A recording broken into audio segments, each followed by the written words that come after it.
Good morning friends. Now I am going to explain you about the experiment of maximum power transfer theorem.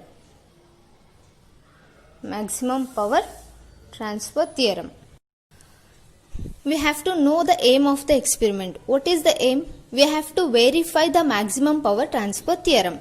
We know already the maximum power transfer theorem statement that the maximum power will be obtained at the load only when the load resistance is equal to the internal resistance.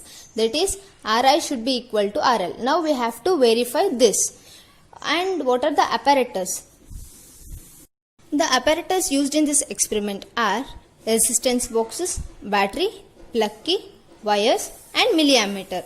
And the formula we are using in this experiment is P is equals to I square RL. As we know in the previous class, the formula of power P is equals to I square into R. Now let us know what is the circuit diagram of this experiment. This is the circuit diagram of this experiment, where Ri is the internal resistance, RL is the load resistance, and this is the plug key and milliammeter. This is the EMF or battery. Here Ri is 10 ohm, means which is kept constant. Let us study about the nature of the graph. This is the nature of the graph, that is at some particular value of the RL, the P become maximum, which is called as maximum power. And now we have to know the observation, what we have to observe while doing this experiment. First we have to know the EMF of the cell. What is the EMF of the cell of your battery? We have to note down that. And next we have to find the internal resistance, that is Ri. In order to calculate internal resistance, its formula is EMF of a cell divided by current at zero load. What is the current at zero load? When you remove 10 ohms in the internal resistance, the current obtained in the milliammeter, that is the current at zero load, that you have to calculate, and you will get the internal resistance. That is Ri. You will get Ri. Next, tabular column.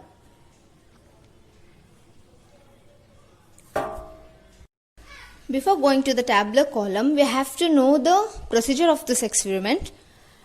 For the first procedure is to make the connections as shown in the circuit, and we have to keep 10 ohms as constant. After keeping 10 ohms constant, there will be no change in the load current, load resistance. That corresponding current we get is called as the current at the zero load. When the load is kept at zero, means without any change in the load resistance, what the current obtained, that is called as the current at the zero load. Then you should go on increasing the load resistance, like 5 ohm, 10 ohm, 15 ohm, 20 ohm, as so on. And you will get some corresponding current, and that current you have to note down, and let me explain that in the tabular column. This is the tabular column, where RL is the load resistance, I is the corresponding milliamps current, and this is the output power. After calculating I, we have to calculate I square into RL, that will get power. For example, first we will remove 5 ohm, then you will get some corresponding current as 80 or 70, and next 10 ohms, 15 ohms, 20 ohms in the load resistance. You should go on removing in the serial wise or in the increasing or decreasing way. As the resistance increases,